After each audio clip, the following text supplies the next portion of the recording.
Welcome to The Trader, a Traitors podcast. My name's Matthew, and I'm a writer, reality competition TV fanatic, and a 100% faithful. Promise. The Trader is usually a deep dive into each episode of the reality TV show The Traitors, but this episode is a unique one.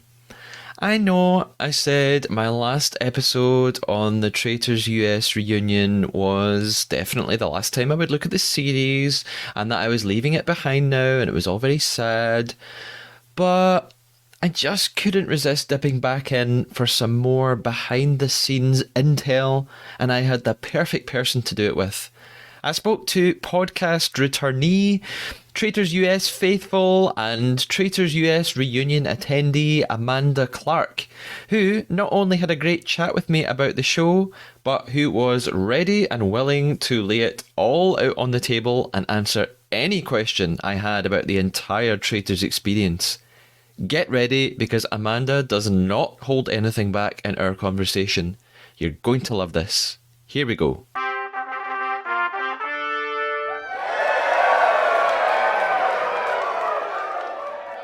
My guest on this special magical bonus episode of The Trader is Amanda. Amanda, welcome back to The Trader podcast. How are you doing? I'm doing so well. I'm so excited. And I think that we're going to have a great time. I think so too. Based on what you've told me already, we're going to hear so much from you. Last time we spoke, your new home was in a state of construction, refurbishment. How's that all going? It is still like that. It has been like that for over 2 years. But we just put in the master shower a couple weeks ago. So, I mean, it's getting there. It's just a process, but we're getting there. I've been keeping up to date on Instagram and voting every time you offer up like a selection of like what tiles should we choose. Yes. Instagram has spoken. So I've been trying to get my husband to stain our doors for probably a year. I've been talking about this and he kept saying, no, we're going to paint them white. And Instagram spoke and we're going to stain them. So it's very exciting. Yes. Just ask Instagram. Yep. Home done. Last time we spoke as well, there hadn't even been a reunion episode announced, never mind filmed or broadcast. So I have so many other questions to ask you now since then. Before we get into it, we're going to go for round 2 of the Traitor. So I'll explain this for any listeners who don't know the game. Our goal throughout this interview from here on in is to tell one lie to one another. The lie has to be a fabrication, a made-up fact, big or small. It can't be a fake opinion, like saying you hated filming in New York City, but actually you really loved filming in New York City. At the end of the interview, we'll then put our traitor hunting skills to the test and decide what we thought the other person's lie was. Last time, we successfully betrayed one another, so we'll see if we can keep it up this time. Does that sound good? I think it sounds great. Okay, let's do it. I'm going to get you this time. So, Amanda, something actually, before we even get to the reunion episode, there was something I wanted to ask you last time about the show itself, and I didn't ask you. Which of the missions after you left do you wish you had taken part in? This is, oh my goodness, I have so many feelings. So the first day, you didn't get to see this, of course, because my edit was so small, but I was like, I want to jump out of an airplane. That was my goal. I was like, put me in an airplane. I've always wanted to do it. Like, let's go. And so watching it back and seeing that they had that for the last episode, I was like, oh, I felt so robbed. It was like, Angelica, I spoke to Angelica on the last episode, and she said the same thing. She said she wished she had got to jump out of the helicopter. So yeah. Oh, maybe me and her should like do that as like a date. Like we should just like get together and like jump out of an airplane and do, I don't know, a reel out of it or something. Yeah, you could have your own like YouTube video. You could do a whole thing, a whole series. When we last spoke as well, as far as I know, unless you were also lying to me about this, you didn't even know about the reunion show So how did you find out about it? How much time did you have to prepare for that? So we didn't know that it was even going to happen until like 2 weeks before. So I feel like there was almost zero preparation time. And I was kind of caught off guard too, because I just didn't expect that. I was like, what are we even going to talk about at the reunion? And they always, I don't know, all my friends were like, you need to like have like drama or beef, because I've never really watched a reunion show before. And I was like, well, I didn't have any of that. Like, I didn't have the opportunity to have any drama or beef with anyone. So I was so nervous for it, because I don't know, I was afraid I was going to get cut out of it again. Cut out of the show, cut out of the reunion. I had like very like anxious feelings going Okay. into it. And now you don't need to talk money and figures. We don't need to go there. No. Were people given appearance fees or something like that for appearing on the reunion? Yes, we were. Okay. We were. So they actually offered us an initial amount, which a lot of us were really happy with. But word on the street is that Kate was not happy with it. And so she did her Kate thing, which we all love and appreciate. And then a second offer was made. A much more cushy offer was made. Okay, excellent. Well done, Kate. Yeah, I know. Kate, we love her. Who were you most excited to see then after so much time since you had really filmed initially? So everybody knows that me and Michael are like besties, and me and Rachel. So I was really excited to see them. Also Christian and Geraldine, but I had just seen them like the week before. We didn't even know. Like I went out to Los Angeles to see them, and we had no idea that a reunion was going to happen. So Yeah. I was like super stoked to see them too, but I had just seen them. So excitement level, like level 9,000, seeing Rachel and Michael in person again. And since I've asked who you were most excited to see, I have to ask, what was there anyone you were least excited to see? I don't really have any like beef with anybody. I think I was just like least excited to maybe see Andy Cohen, because like I don't know, I just had like a lot of like bad feelings going into the reunion. Like I just knew that it wasn't going to be anything that I would want it to be. Yeah. So, how was that then? How was it? How was it being on set with Andy Cohen and being in the TV studio? What was the experience like? Um, so I think that getting like all dolled up by the Bravo team was amazing. Like they are so talented. I didn't even look like myself. I was like, who am I? So that was the most exciting. But actually, like being on set, like I don't know if you've seen any of like the stills for me personally, but like I look pissed in all of them. And like I'm like doing this a lot, like putting my tongue like against my cheek, and I do that whenever I'm really angry. And I feel like in every single photo that they have of me, even afterwards, they're like, let's get some photos. And I was like, no, thank you. They're like, Amanda, say this line to the camera. And I was like, fuck no, I'm not doing that. Like I was in such a bad mood. I was like, I'm not doing it. Now, when I mentioned Angelica, who I spoke to not long ago, she commented on she thought it was really unfair that the reunion episode really didn't make any reference to how or when you left the show. Did Mhm. did Andy Cohen ask you about that and it just didn't make the cut, or was there just no reference to it at all? So I love that you asked this. I was told, I literally was in my dress. I had this beautiful dress on, these gold earrings. I just felt like $1,000,000, you know? And someone from production came into where I was at, and they're like, hey, Amanda, we're gonna do, I forget what they, like a bit basically about you leaving with COVID. Just don't get into the weeds about it. And I was like, awesome, I can do that. I'm just excited that we're going to talk about it, you know, because it affected the game so much. It like ruined alliances. It totally changed the game for everybody. And the fans wanted to know. So I was like, this is great. Didn't happen. Didn't even ask me about it. So I got on set. Nope. And like they had like a little TV, like a teleprompter there. And like they were scrolling like through the different like topics that they wanted to talk about. And one of them did say, like, I saw my name, and I was like, are you guys kidding? Like, we just skipped it. And that's whenever I think like I was already upset, like from the beginning of the reunion. We can talk about that then, but I was like, I just want out of here. I felt so disrespected, especially whenever production always said that they cared about us and like our health and our mental health. And I was like, well, in Scotland, you showed me you didn't care about my health. And now you're showing me you really don't care about my mental health either. So I felt really disrespected and jaded from the whole experience. Yeah. And I think it's fair for me to feel that way. Yeah. And what maybe you can elaborate. You said even in Scotland, you felt like they didn't care about certain things. What do you mean by that?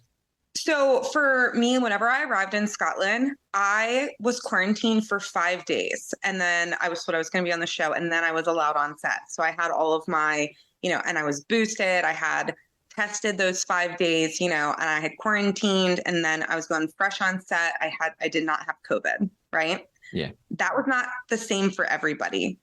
Okay. So people were flying in, and I'm not going to name names, but we all know there was an original player who had COVID because it's been talked about. Cody talked about it on a podcast. I don't know if you were familiar with that. And Brandy and Reza talked about it on a podcast. An original player who was then removed from the game and an alternate was brought in. We had to refilm the whole first episode over. I did not know that. No. Yeah. So Cody went on a podcast and talked about it. The original player's name was Kevin, and he was this wonderful guy. He used to be in the NFL, but he flew in like 2 days before filming. So he didn't quarantine the amount of time that other people had. And same with a few of the celebrities as well. So he was allowed on set, and then he tested positive that day. And I was on the train with him. Like we had like you could sit 4 of us together. So it was me and Kevin, like across from each other, sharing like the same cup of like tea. So does that explain why there's no episode of the Traitors US where we see you all arriving on the train? Correct, because they had to cut him out, and he's huge. He used to be an NFL player. He was like 6'8". You cannot miss this man. Yeah. Beautiful, huge man. He was amazing, and I feel like he got so robbed too. But like, if he was brought in earlier, and quarantined with everybody else, we could probably avoided this whole situation. And a lot of people have come after me, and they're like, well, if you got COVID, how come nobody else got COVID? And to that, I would like to say, yeah, it would be really odd if I was the only one that got COVID from that, right? Or maybe it's that other people were testing positive, but they were just too far in the show to be taken out. I see. And and I'm not making that up. Yeah, I know you're not. So how long was Kevin there then before they tested positive? So we were filming, and we had only filmed like half of the day, and we were told that he had tested positive. Okay. Yeah, this all makes sense now because I've spoken to several people about the fact that you filmed a day on the train and arriving, and it just doesn't make the show, especially because in the UK version, which is obviously all filmed in the exact same place, the start of the UK show is everybody on the train and meeting at the train station. And so it did feel strange that wasn't part of the US show. So I guess this makes it clearer now. Right? It all makes sense now whenever you have like all of the context. And that's why I say I really don't think that they cared about our health, because if they truly cared about health and like COVID, everyone would have been abiding by the same rules, not depending on like who you are and where you come from. Yeah. And that's just not how it was. And they put my health at risk, and I ended up getting sick and then getting this huge opportunity taken from me. Yeah. And then to not even address it at the reunion show after you told me, like somebody came and told me that we were going to do that. I was a little pissed off, rightfully so. And that was on top of, you did watch the reunion, right? Yeah. And you know how in the beginning they like were asking everybody about their babies and like people being pregnant, which I'm 100% so supportive of all of my cast members and their children. And I think they're all beautiful and I'm so happy for them. But like, can a girl get a trigger warning at all? Like they did not even give me the respect to be like, hey, Amanda, we're also going to talk about this. And we know you've been trying for 2 years unsuccessfully and like that you really want kids. So just because we respect you as a person, we're going to just give you a little trigger warning. Yeah. I didn't even get that. Yeah. So I was already like, I just felt like, wow, these people really don't give a shit about me at all. Like at all. Not about anything. Yeah. And I'm not a parent and I don't want to be a parent, but I can see that would be really difficult to have to sit and listen to everyone else talk about that. And it's not that like I can be put in a situation. We can talk about kids. I love kids. I love talking about them. But like, just give me some like respect, like as a human being at all, right? Like, yeah, especially when there are cameras on you, so that's an extra layer of pressure. Yeah, it was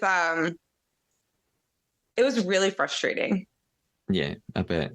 Do you think the reason then that they didn't ask you while filming about COVID was because they didn't want to bring up, they didn't want to accidentally bring up the fact that other people had COVID, so they just decided let's just not ask,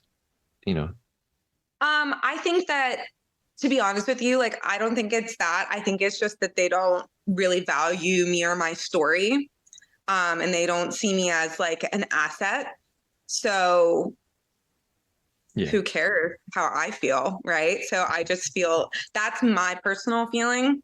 And I told them that I was upset, I accidentally, so like you've like talked to me before, so like I kind of like say some stuff like I don't know, sometimes I feel like people don't understand how I mean things whenever I say them, but I accidentally told one of like the higher ups, I was like, man, you guys are like my 13th reason why at this point. And like I was just joking, but I was like, I had no idea who I was talking to.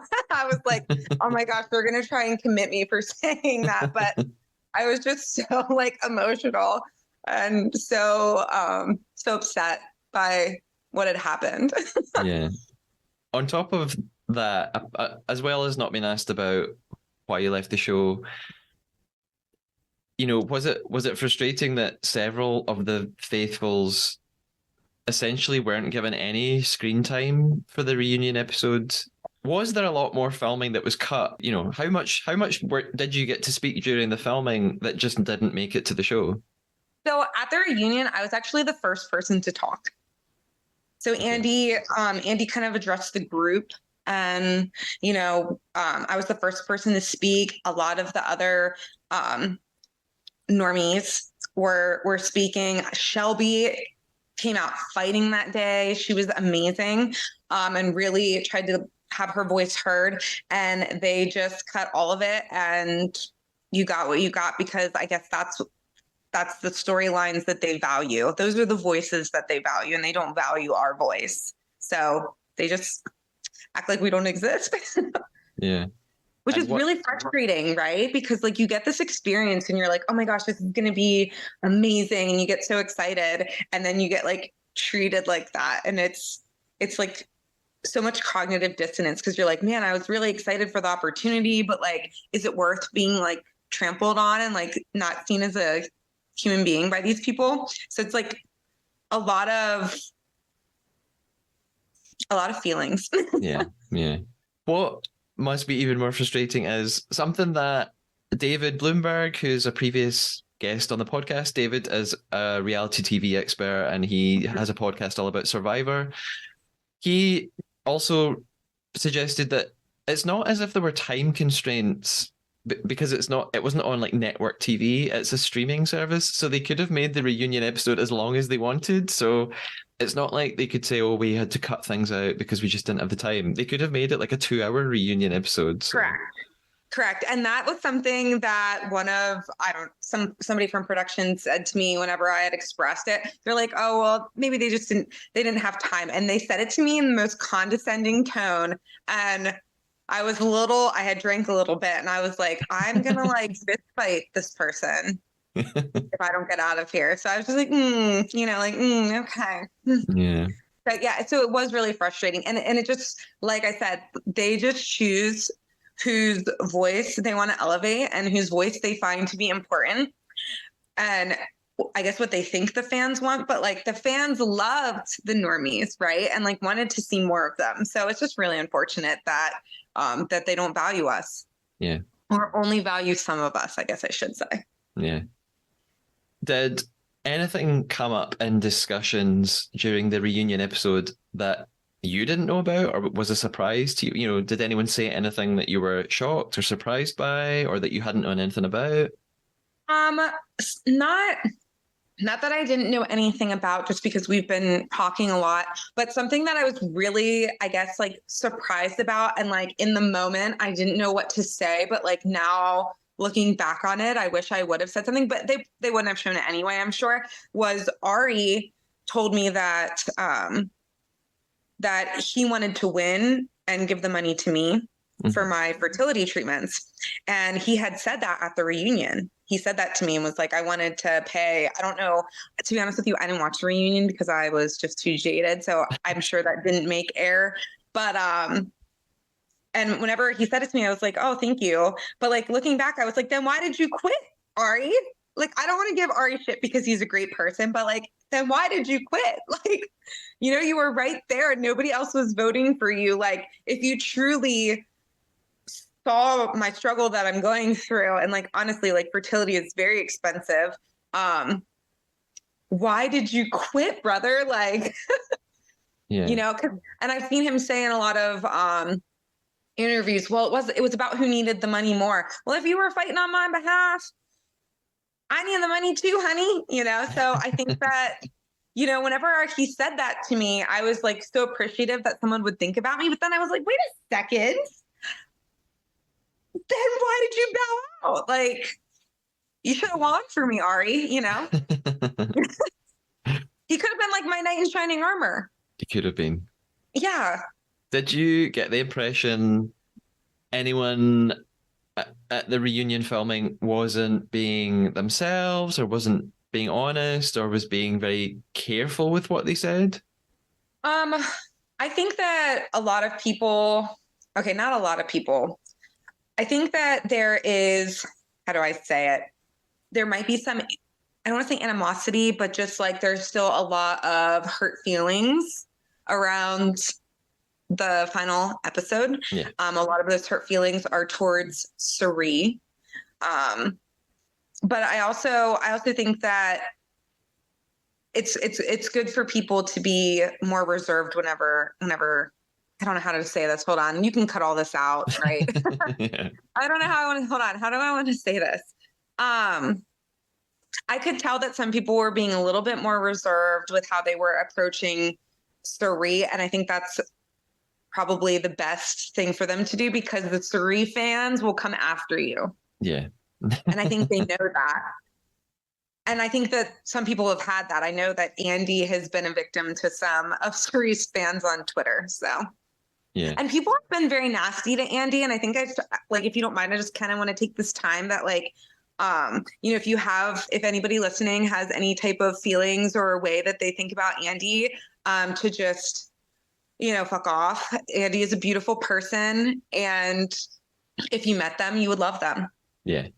Yeah. Because I mean, Andy has received so much hate, not even just for the show, but just being open about their transition and their journey. And people are just really nasty and say some really nasty things.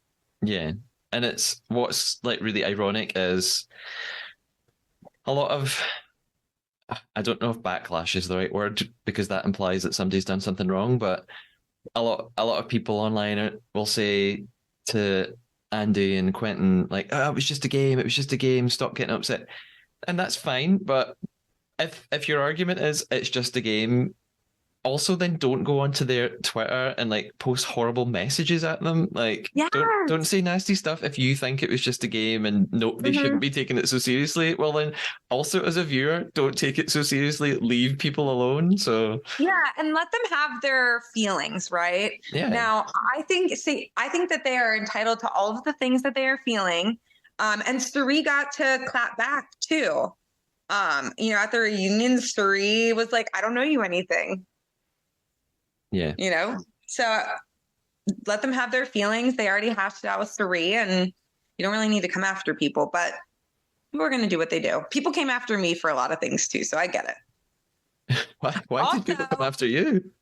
Oh, I'll tell you. But also at the reunion, they were misgendering Andy as well. They kept referring to Andy by their dead pronouns. And yeah, so like she, her. And so that's another thing. Like if they really cared about mental health, don't you think they would have, worked that into the teleprompter? But instead they had like Andy Cohen asks Andy, our Andy, a question and she responds, like that kind of stuff. I was like, seriously? Like, did you guys put no thought into this or like any respect for any of us? Like, it was just, who does that? I don't know. You asked what people were coming after me for. Yeah. People didn't believe that I had COVID. So I got a lot of nasty messages saying that I quit and that I was a waste of space on the show.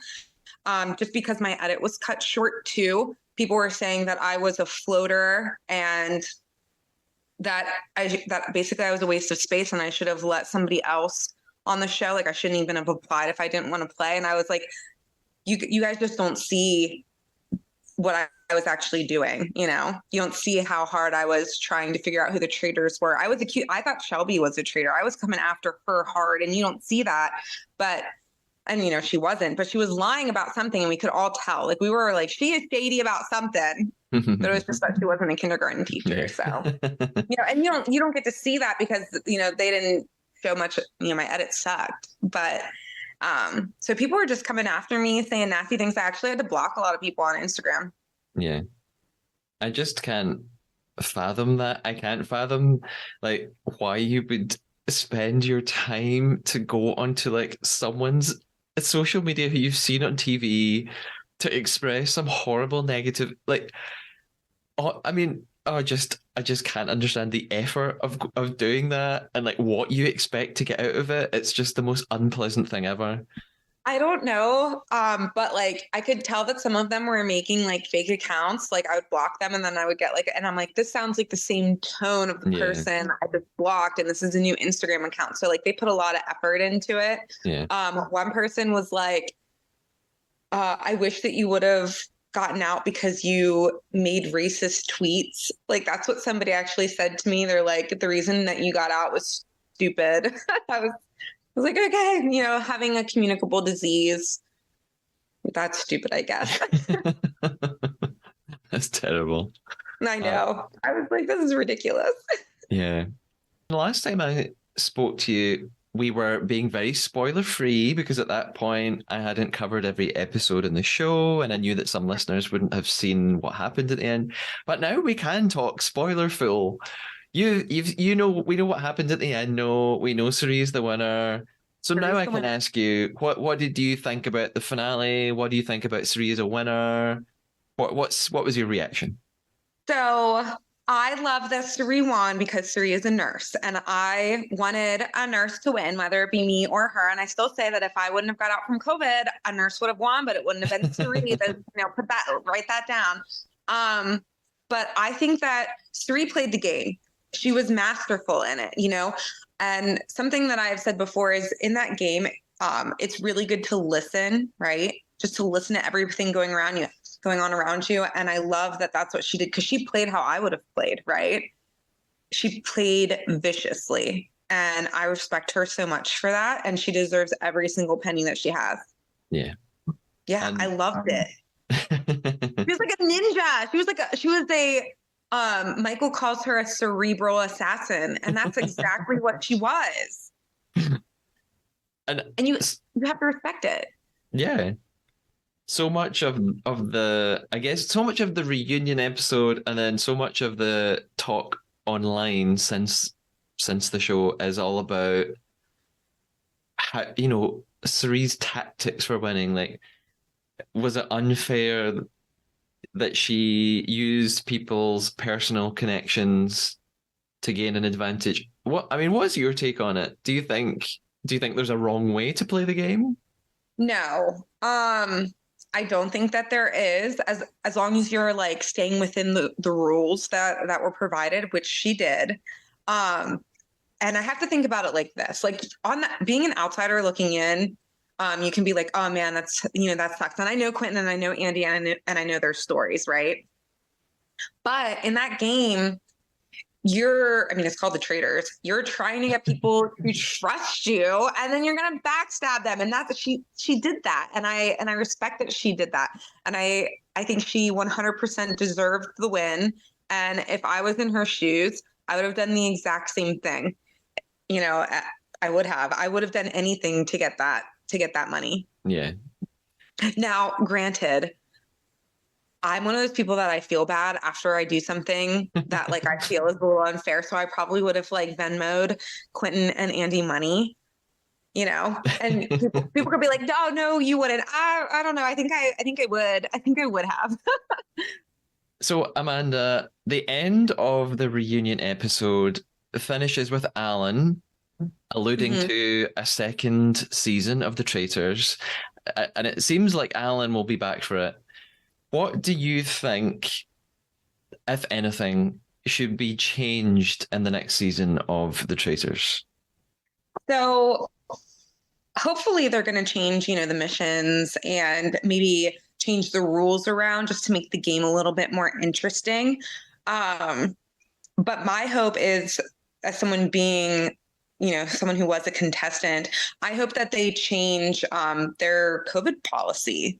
And I hope that everyone is quarantining the same amount. I think that whenever I found out that there were people there who hadn't quarantined, I expressed my concern. There was a woman named Beth who was part of welfare. And I was like, I don't feel okay about this, as someone who works with COVID and knows what it can do. So I hope that they change that for the other contestants so nobody has to go through what I went through, because it really sucks.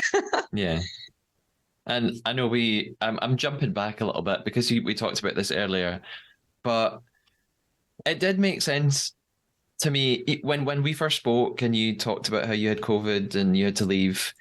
I suppose I did think at the time, oh, that's weird that no one else got COVID. But I thought, oh, it must just be someone on like the crew, like on the film crew, someone on behind the scenes.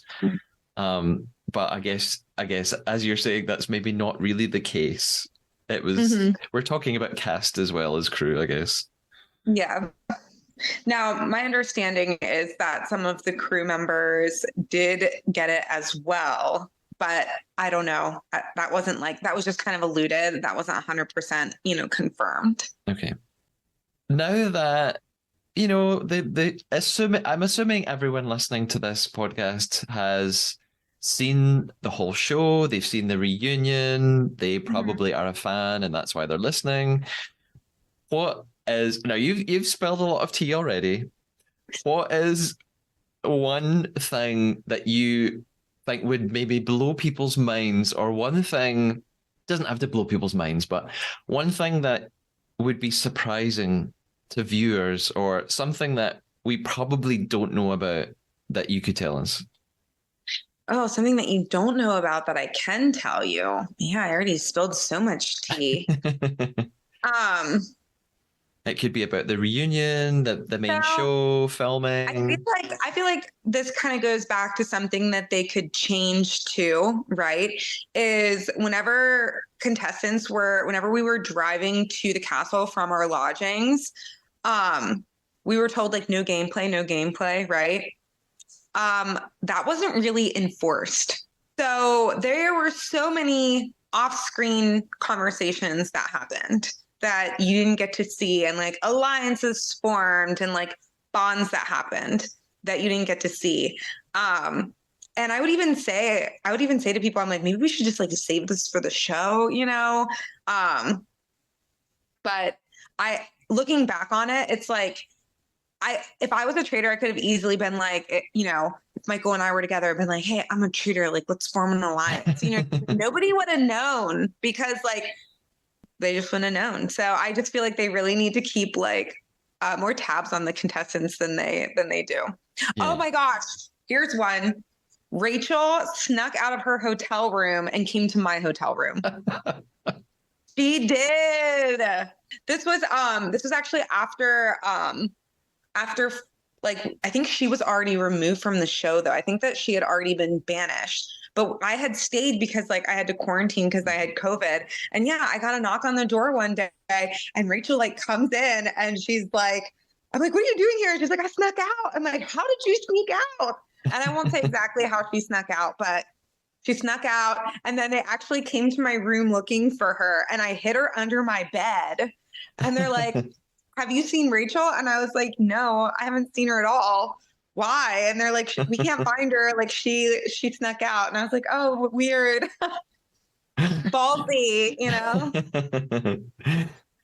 So we've been playing a game, and we're not quite at the end of our game yet. We've been playing the Trade Our Traitor, but I decided that because this is an extra special episode, we should play a second game. So Amanda, I have a quiz, a Traitors quiz for you. I have 10 questions all about the US Traitors.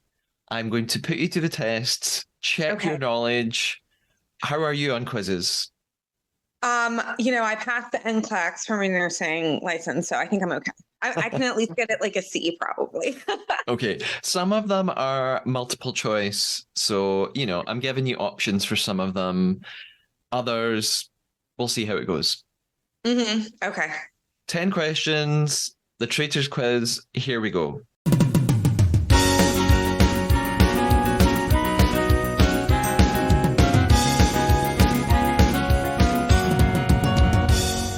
Question 1. What was the name of the loch near Ardross Castle where the finale mission was filmed? Oh my gosh. I don't even Loch Ness. The answer was not Loch Ness. Do you know what I'm going to do? I'm going to give you 2 options and you can choose the one you think it is. Is it Loch Glass or Loch Ice? Okay, we're going to go with Loch Glass. Yes, you're correct. It's Loch Glass. We'll give you that one. Can I give you a fair warning? I fast forwarded through a lot of the episodes. I was just like, I already know what happens, and I just wanted to see like the end, and I did do that. Okay. On that episode. Not every question is episode specific, so some of it you will know, but some of it's just about contestants and things like that. Question 2. Alan Cumming celebrated his birthday fairly recently on January 27th. What age do you think Alan turned? Oh, goodness. Alan, don't hate me if I'm wrong. Did he turn 53? No, you might be shocked. He turned 58. 58. I was gonna say 57, but I didn't want it seem like extreme. You've got to be brutal. You've got to throw Alan's feelings aside and go for the correct answer. That's true. Alan does not care about my feelings. Question 3. In my interview with Angelica, what other reality show had she previously been in the UK to test for? Oh, see, I know this one, The Circle. Yes, it was The Circle, correct. Question 4. Which one of these is not an existing version of the Traitors? Traitors Belgium, Traitors Finland, or Traitors Spain? Ooh. Is it Finland? Yes, you're correct. Well done. Question 5. In episode 1 of The Traitors, at the round table, who sat to your left and your right? Oh, I know this. So Suri was on my right and Azra was on my left. Yes, absolutely. That would have been weird if you had forgotten that, I guess. Yeah. I just blocked out the whole experience. Question 6. In my interview with Christian, what British food did he say he loved here? What British food? Hold on. I have to think what he would have had there that was specifically British. Haggis is not British, right? Haggis is specifically Scottish, right? Yeah. I tried it. It's gross. Not a fan. I tried. It was ugh. Oh gosh, I don't know. I don't know, the tea. British tea. I'm afraid not. The answer was shepherd's pie. Shepherd's pie. Okay. Yeah, I thought that was Irish. I never would have got that. Question 7. Who won the UK Traitors? Was it? Oh, spoiler alert for anyone who's not watched the UK Traitors. I already Skip know this forward. one. I already know. Was You it don't the even have to give me the- Traitors or the Faithfuls? It was the Faithfuls, and it was Hannah, Merle, and Aaron. Yeah, well done. Bonus point. You knew their names and everything. Yes. And can I be honest? I didn't even watch that one. I didn't watch it. I just know because I follow them all on Instagram. Question 8. By the way, I am absolutely not keeping a score here. Question 8. True or false? Alan also presented the UK Traitors. Oh, that's false. It was Claudia with her bangs. Her bangs are very dramatic. She has amazing hair. Question 9. So you were correct. It was not Alan. It was false. Question 9. How many Olympic medals does Ryan Lochte have? Okay. I think he has half of the amount that Michael Phelps has. And Michael Phelps has 12, so I think he has 6. 6 gold medals. Wait, hold on. He has 6 gold medals. I think. Hold on. Oh my gosh. I'm just gonna go 12. 12 is coming to mind. He has 12? 12 is correct. Final question. Question 10. How do you spell Geraldine? Oh gosh, I love this. So, oh gosh, what if I'm wrong? It's Geraldine. Geraldine. Yay, you're correct. Well done. You beat Angelica. Angelica spelled it wrong twice. Amanda, well done. That was I didn't really keep a score there, but that was pretty good going. I think you got most of them right. Yeah, I think you got like a B plus even. All right, perfect. Yeah. Now, before we conclude our other game, the Trader Traitor, is there anywhere, where can we find you online? What should we check out? You can find me online on Instagram at _Amanda Stoner for all of my farm updates and IUI fertility journey, or, if you just want to see my face because you like it. I mean, I'm on there. My selfie there. Excellent. Now, Amanda, before you go, we have a banishment to conduct. We were playing the Trader Traitor throughout this interview. Ooh. Ah. Yes. I have told you a lie. Did you tell me a lie? I did tell you a lie, and I don't know what you could have lied to me about. I'm just like, I have no idea. Okay, I'll guess your lie first. I've been taking some notes as we've been talking, so I've been writing down a few possibilities. I think you either told like an incredibly small, subtle lie, or you told a big, huge lie. I'm going to go for the story about Rachel sneaking into your hotel room. Is that the lie? So it's a half lie. Is the lie that she hid under the bed? Yes. She hid in the bathroom. She hid in the shower. But she still, oh my God, she actually hid. Like that part was real. Yes. And it's so funny because they're like, Amanda, have you seen her? And I was like, no. And the girl like even looked because like the bathrooms that we had, like they were like frosted, right? So like if anyone was in there and the light was on, you'd be able to see them. But I had the light turned off and I was like, oh my gosh, she saw her. And she was like staring at the bathroom and she walked out and like Rachel was like, whoo, that actually happened. But I hid her in the bathroom. So it was like a subtle lie. Yeah. Well done. Any ideas what I have lied to you about?